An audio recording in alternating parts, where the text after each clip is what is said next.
Olá, tudo bem? E aí, pensando em abrir um negócio, seja alimentação, seja comércio, indústria, o que você está pensando? E nesse conteúdo de hoje, quero entrar um pouquinho mais nesse início de negócio, essa formação de ideias.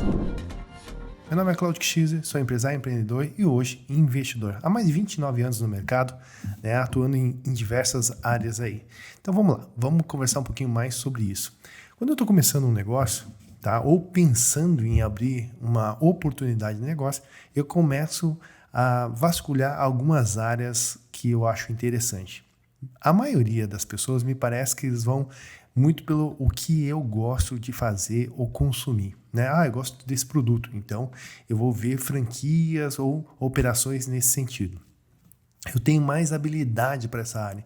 Então, tem pessoas que vão buscando mais ou menos por aí, o que sabem fazer, o que gostam de fazer, ou empresas ou marcas que eles consomem e são meio que fãs daquilo lá e querem abrir um negócio em relação a isso. Tudo bem, sem problema nenhum, sempre entendendo que esse processo de trabalho é muito diferente do que você ser um espectador, ser um consumidor. Ser consumidor é uma coisa, agora você trabalhar com aquilo é totalmente diferente. Porque em outros conteúdos, o que eu passei aqui para vocês?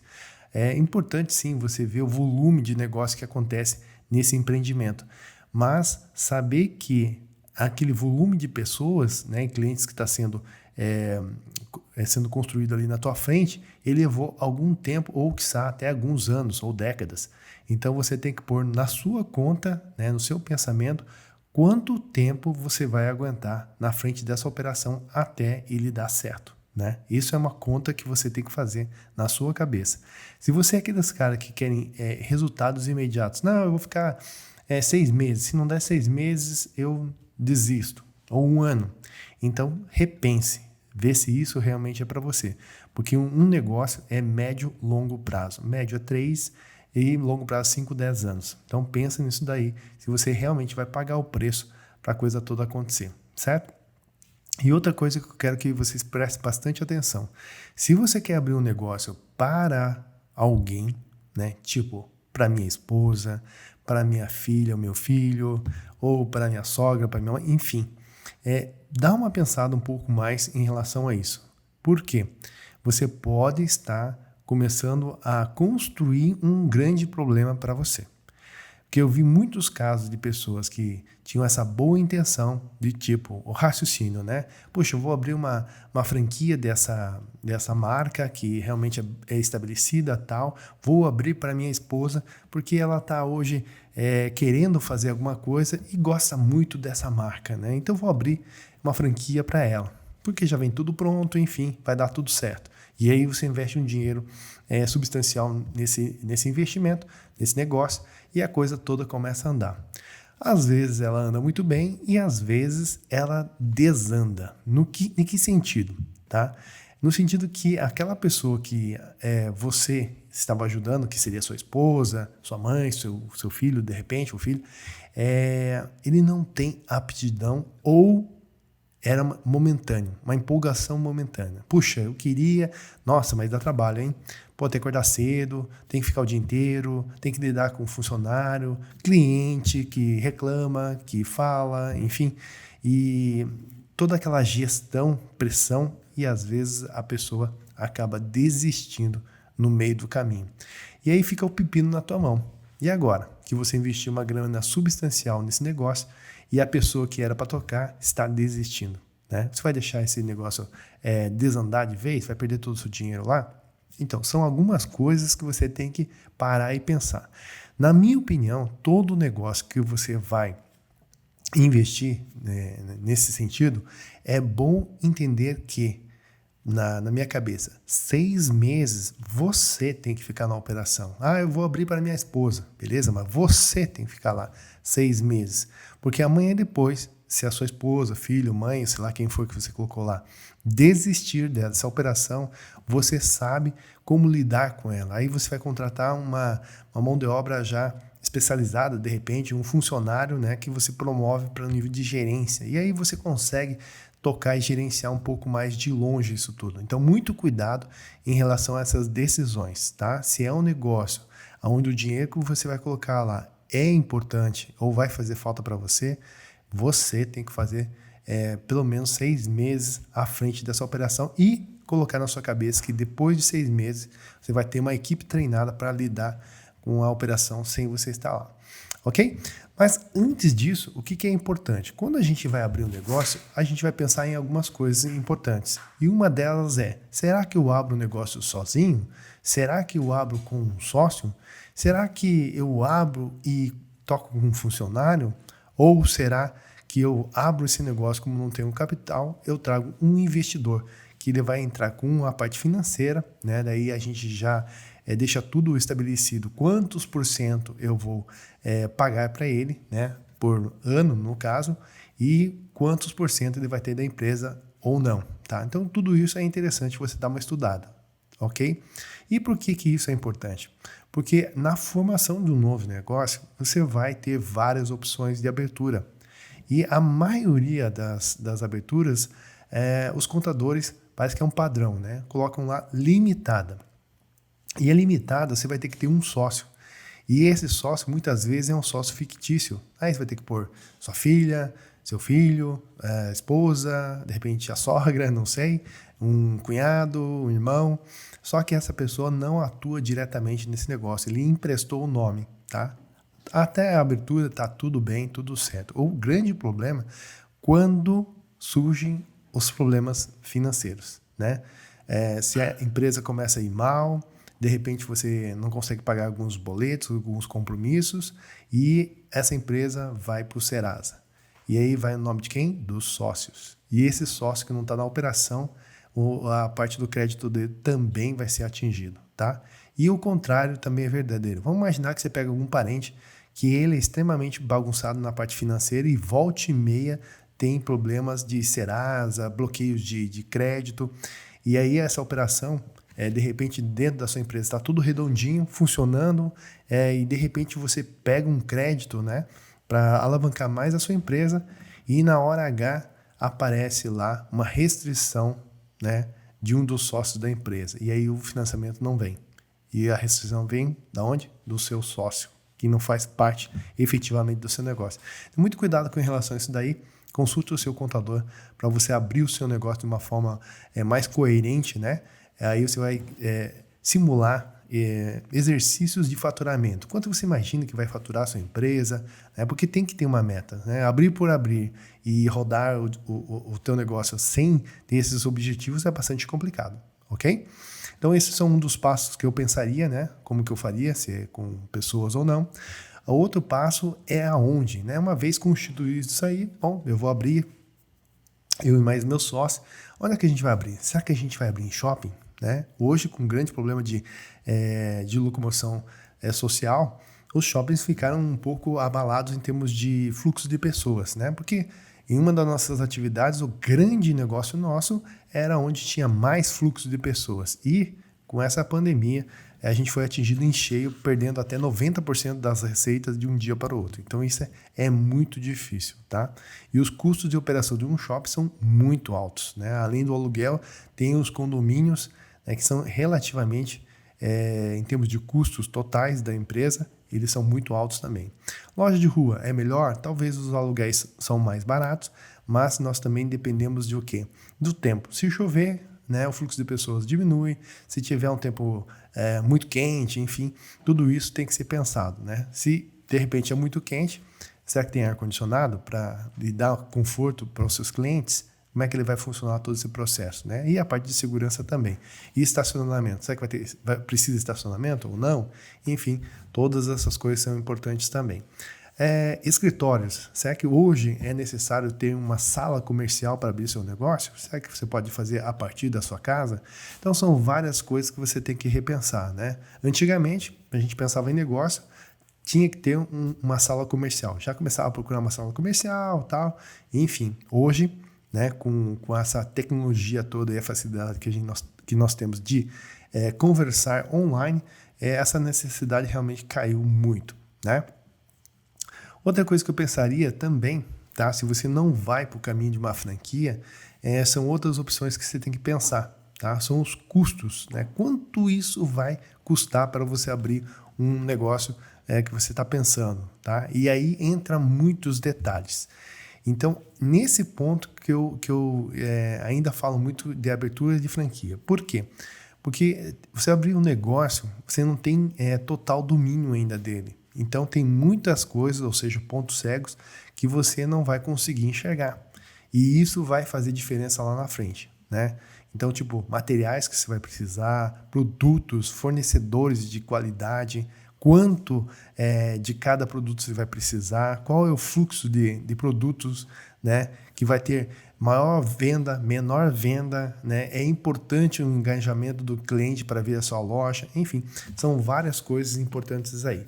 Outra coisa importante é você ter capital de giro, né? Tem muita gente que fala assim, quanto que é para abrir essa empresa? 140 mil reais, beleza, o cara separa 140 mil e só tem aquele valor e mais nada, tá? Essa é uma grande falha dos iniciantes. É importante você pensar também no capital de giro. O que é isso? São os valores necessários para ele ter o giro até a sua empresa chegar no seu ponto de equilíbrio, tá? E isso pode levar um tempo. Então, vamos imaginar que você precisa lá de, sei lá, 30 mil reais de ponto de equilíbrio. Então, o que eu faria? Pelo menos uns 3 meses, né, desse dinheiro de ponto de equilíbrio eu teria que estar resguardado em algum lugar. Né? Eu vou investir 140 mil reais, mas eu preciso 30 mil todos os meses para pagar todas as contas dessa empresa, tá? Para que ele continue andando, seja funcionário, impostos, aluguel, luz, água, enfim, um monte de coisa aí. Tá? Então, se você faturar menos de 30 mil reais, você não está pagando suas contas, seus custos, né? Seus custos fixos, ainda tem os variáveis. Então, faça essa margenzinha, tá? Para você ter um pouco mais de tranquilidade e folga financeira. Tem muita gente que não calcula isso e acaba se apertando muito ali, tá? Principalmente quando ele não está na operação, que é uma coisa que eu não recomendo. No mínimo 6 meses você está junto, né, para aprender tudo o que precisa ali, beleza? Então, capital de giro a gente falou também. E entender o tempo que você vai levar para ter retorno desse capital. Então, vamos imaginar que você investiu lá 140, 150 mil reais. Você tem que fazer uma conta de quanto isso vai sobrar por mês, né? É um lucro, certo? Faturamento não é lucro, tá? Esse lucro você vai calcular quanto isso vai representar para você. Em que momento que isso tudo vai começar a voltar para onde você tirou, da onde você tirou, da sua aplicação, de repente, de um financiamento, enfim. Esse dinheiro vai ter que retornar. Então, esse, como é que fala? Cashback, esse retorno, ele varia mais ou menos de 18 a 36 meses. Esse é um padrão onde as franquias passam aos seus futuros franqueados. Qual é mais ou menos o tempo de retorno, entenderam? Então, se eu vou investir 140 mil reais, daqui 18 ou 36 meses, eu vou começar a ter retorno desse capital que eu investi, tá? E aí, corrigido ou não, esse é o cálculo que você vai ter que fazer. É importante você corrigir, ok? Outra coisa, você precisa entender também que se você não está pegando uma estrutura pronta, você vai ter que pensar o preço. Puxa, que preço eu vou colocar esse produto no mercado? Né? 15 reais, 20 reais, 30? Se você colocar um preço muito alto, né, e o cliente não perceber essa diferenciação do produto, tá, com esse preço, talvez você tenha muita dificuldade de colocar ele ao mercado. Se você colocar muito barato, né, e aí você meio que movimentar a concorrência, pode ser que você vai ativar uma concorrência ali muito difícil em termos de preço, ou seja, um mar vermelho, né? Onde que o que importa é o preço mais baixo. Qual é o problema disso daí? A margem de lucro, tá? Vocês acabam achatando a margem do lucro. Ninguém vende um monte, mas ninguém tem resultado. Ou seja, em algum momento alguma empresa vai fechar, tá? Então você tem que pensar e equilibrar, ter bom senso em relação à construção disso daí.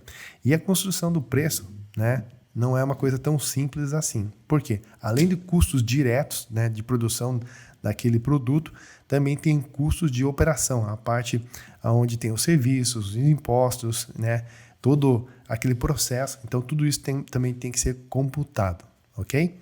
Isso é uma das coisas que estou falando, bem rapidinho para vocês. Outra coisa é a marca, tá? Tem muita gente que inventa uma marca, tá? Acha legal, ou copia uma coisa meio parecida com uma marca já mais famosa e lança ao mercado. Quais são os problemas em relação a isso daí? Se você faz uma cópia, por exemplo, eu estou usando aqui, aqui é a Reebok, tá?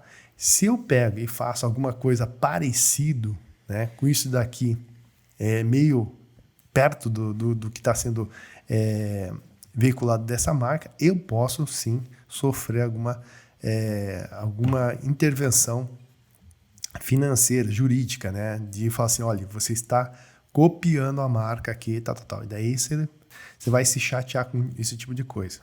Agora, se você coloca no mercado uma marca bacana, puxa, começa a trabalhar ele 1 ano, 2 anos e a coisa começa a alavancar e você não registrou essa marca, alguém vai lá e pega ela e marcas e patentes, né? E registra.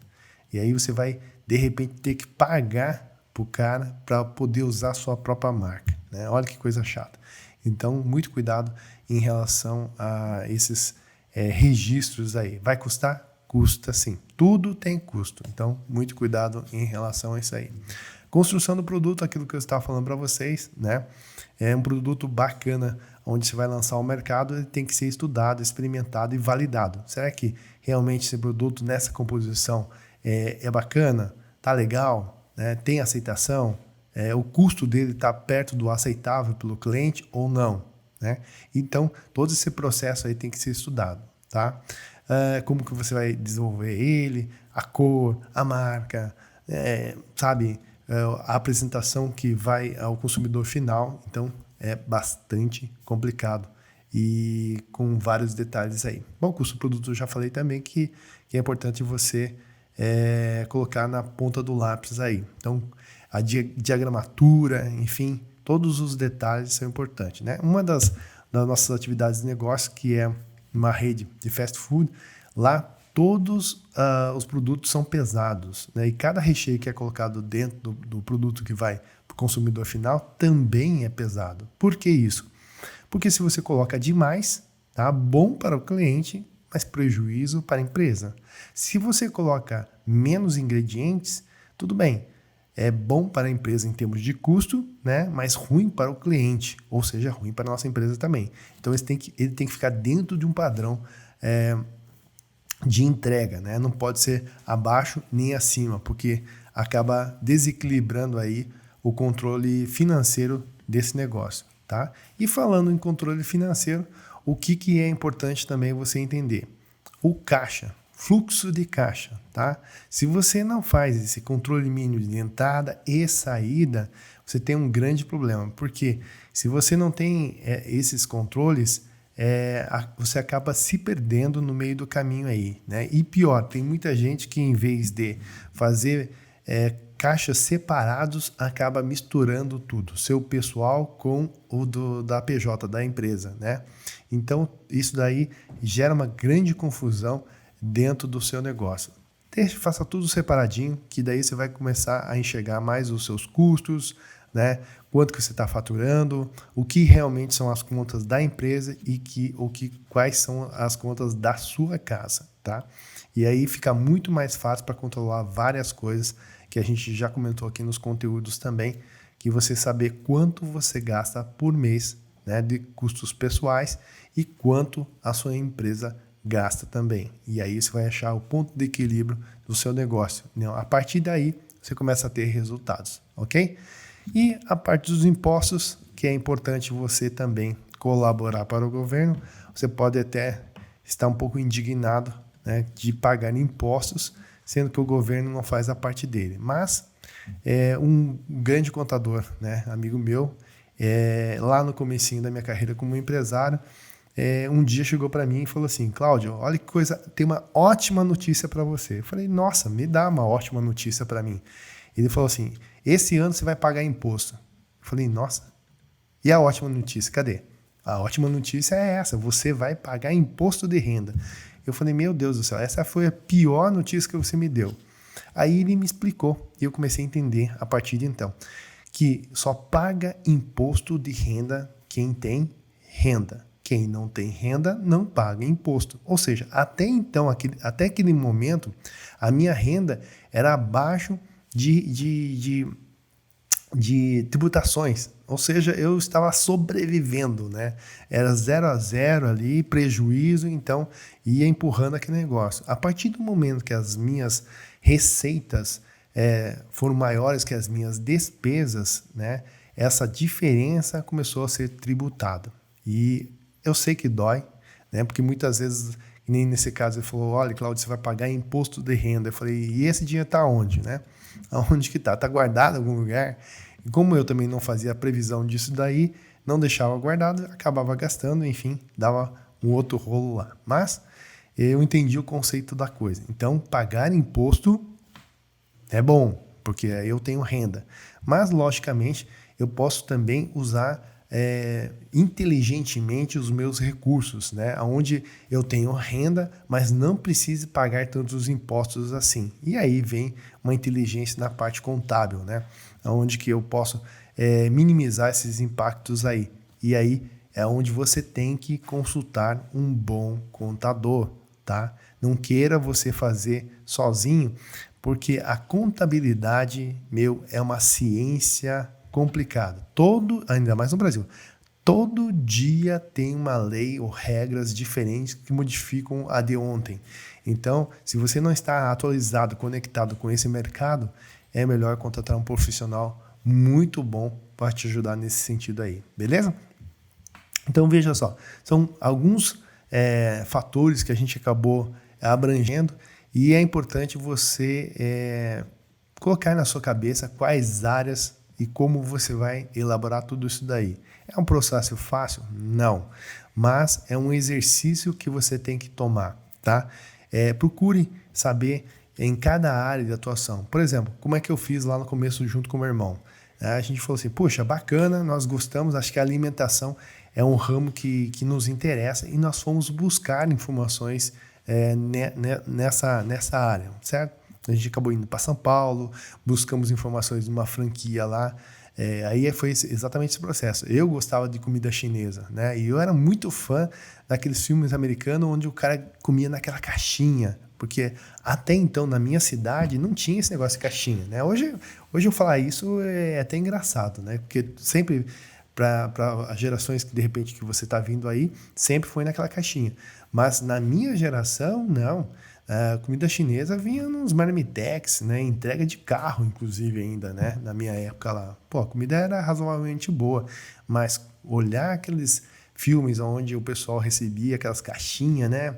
E comia com aquele o hashi, aqueles pauzinhos, pô, sensacional, né? Então era isso que eu estava buscando. Aí fui junto com o meu irmão a São Paulo, chegamos lá, olhamos todas as unidades, experimentamos vários pratos aí.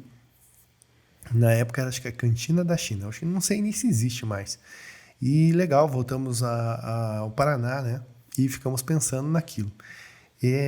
O valor da franquia, como que iríamos fazer, enfim. Começamos a digerir essa ideia de abertura de negócio, né?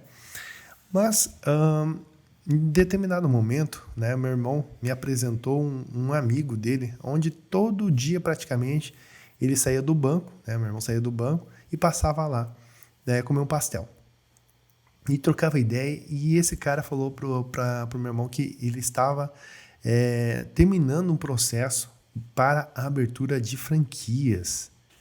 E aí eu falei, cara, que legal. Inclusive, ele chegou a trazer massas desse pastel para a gente experimentar. E era uma delícia, gente. Eu falei, olha, isso daqui, pelo produto, é muito bom, né? Vamos conversar com ele. E aí começou a nossa história da abertura da primeira unidade dessa rede, né? A rede 10 pastéis em Curitiba, dentro de um shopping. Foi a primeira unidade dentro de um shopping. Então isso aqui foi uma história bacana, porque foi um experimento, né? A gente estava super empolgado e deu muito certo, né? Nesse caso foi uma exceção, porque esse investimento dessa loja, ela se pagou em 4 meses, tá? Do tamanho fluxo que ele tinha. Então nisso tudo é muito interessante, porque era para levar 18 a 36 meses e essa foi uma exceção que em 4 meses ela realmente se pagou. e foi super bacana aí, tá? Então foi tudo um aprendizado. No começo, tudo é muito difícil, né? E é por isso mesmo que você precisa estar dentro da operação. Não terceirize isso, né? Pelo menos faça um plano, um planejamento. 6 meses, estar direto ali na operação, aprender tudo o que é possível, né? E não ficar limitado ao seu negócio, né? Porque tem muitos empresários que falam assim, não, vou abrir meu negócio, espero as pessoas virem até mim. Né? Esse foi um grande erro que muitas empresas cometeram e nós funcionávamos dessa forma. Aguardávamos as pessoas virem até nós para nós oferecermos o produto e o serviço e aí a coisa toda acontecer. Mas, como todos sabem, 2020, essa restrição social não nos permitiu fazer esse tipo de trabalho e aí começou a gerar dúvidas em relação ao futuro, né? Se nosso DNA era todo construído com pontos de volume, né, alto fluxo de pessoas, e isso não estava mais existindo, como que nós iríamos sobreviver nos próximos anos? Ou seja, nossa empresa começou um processo de reinvenção do seu negócio em si, né? E nós estamos no meio de um processo, né? Não está altamente construído, mas é um caminho que eu entendo como verdade, apesar de que pode ser que volte o mercado como era antes, mas muito provavelmente, no meu entender, não volta mais do jeito que a gente imagina.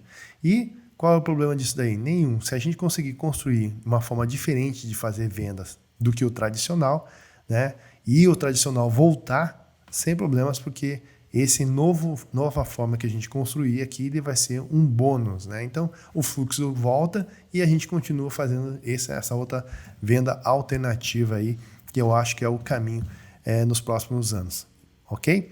Então, empreendedores, o que eu passaria para vocês é o seguinte, tá?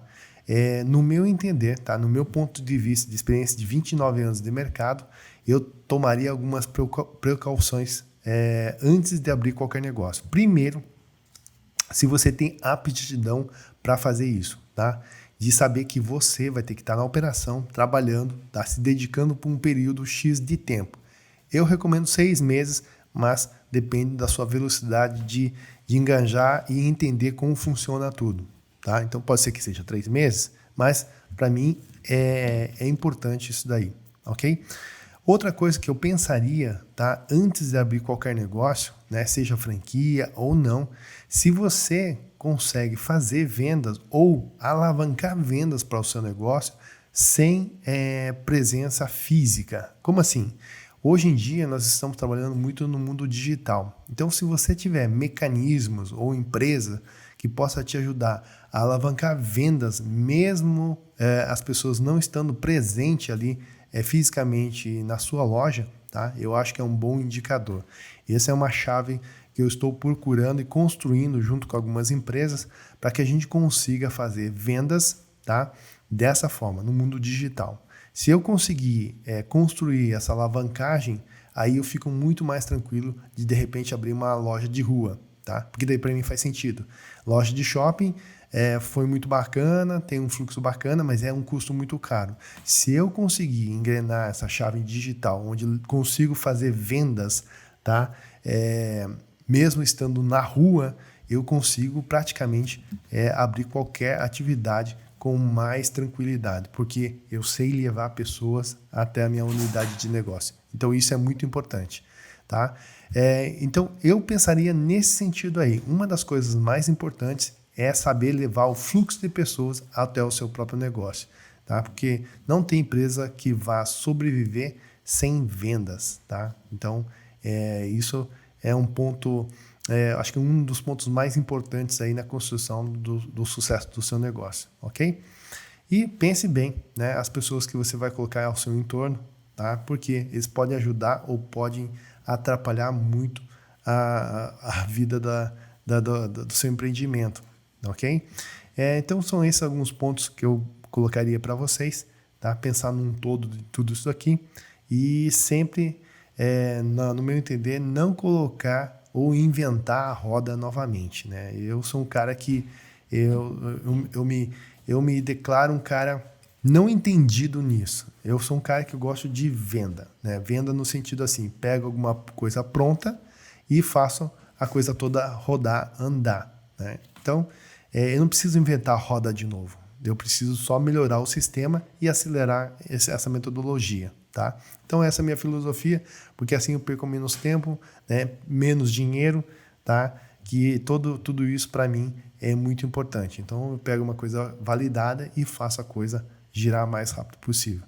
E pegando dessa forma, tudo acontece de uma forma tranquila? Claro que não.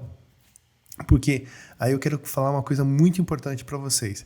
Não quer dizer que você vai pegar uma franquia que ela vai andar no piloto automático, tá? Isso daí não é verdade. Ah, vou pegar um McDonald's, um Bob's, um Burger King, uma 10 pastéis, sei lá, qualquer coisa assim. Ah, é só abrir e pronto, vai funcionar. Não, tá? O sucesso dessa operação depende muito do operador, do franqueado que está lá, né? Se você for ver, todas essas marcas que eu falei para vocês, tem gente ganhando muito dinheiro? Tem. Tem gente ganhando dinheiro?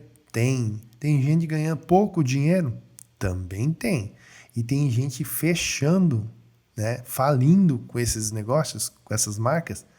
Tem também, tá?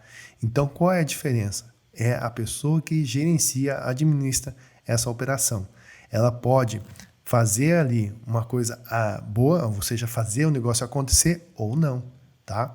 Então, essa parte é o seu 50%, né? Os outros 50%, que é da franqueadora, ela vai fazer o seu melhor, liberar material para você, liberar todo o conhecimento, know-how, treinamento necessários para que você dê certo, mas se você não fizer a sua parte, nada disso vai acontecer. Porque o melhor olhar é o cara que está na operação. Ele sabe as dificuldades, de repente, uma ação de marketing, ele fala, cara, isso aqui não vai dar certo por causa dessas características dessa região que não permite essa ação dar certo. Então, tudo isso precisa ser o quê? Conversado com o seu franqueador, né? Ações em conjunto que façam eficiência, porque se for bom para você, vai ser bom para o seu franqueador também. Então, tem que ser essas duas mãos, né? Tem muita gente que abre a franquia e acha que a franqueadora vai adivinhar, fazer tudo para você. E não é assim que funciona essa parceria, né? É uma sociedade, tá?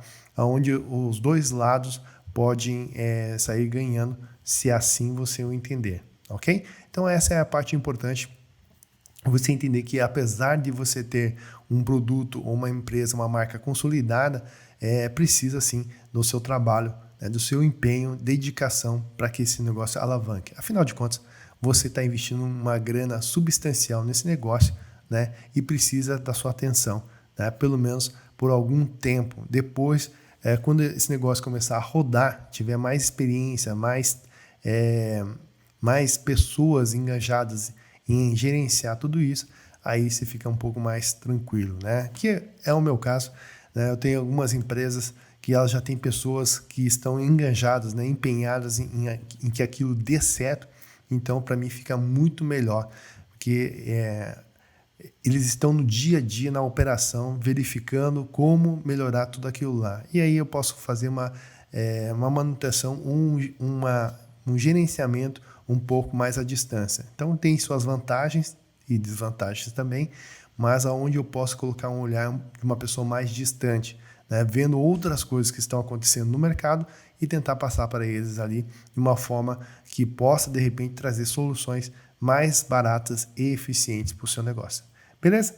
Da minha parte era isso daí, é isso que eu queria passar para vocês, a partir do momento que você pensar um pouco como você vai tomar etapas do seu negócio, né? Desde qual o negócio que você vai pensar, alimentação, serviço ou indústria, tá?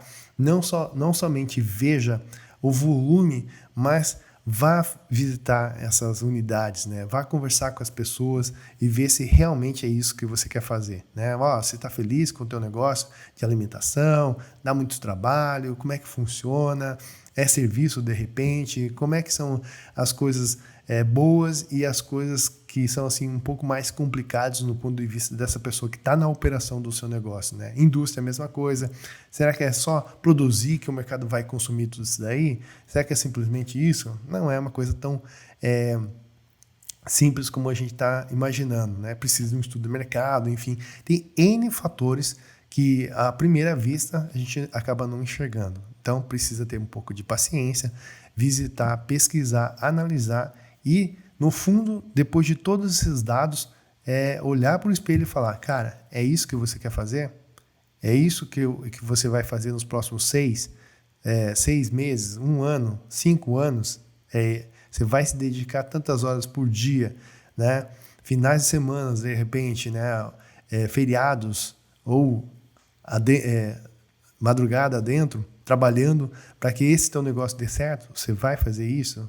Tem certos sacrifícios que você vai ter que impor na sua vida. Mas eu vou dizer uma coisa, ele é um processo, né? A partir do momento que você constrói esse processo, entende e faz uma escala de tempo, fala, poxa, mas daqui 10 anos, se tudo der certo, eu vou estar um pouco mais tranquilo financeiramente, né?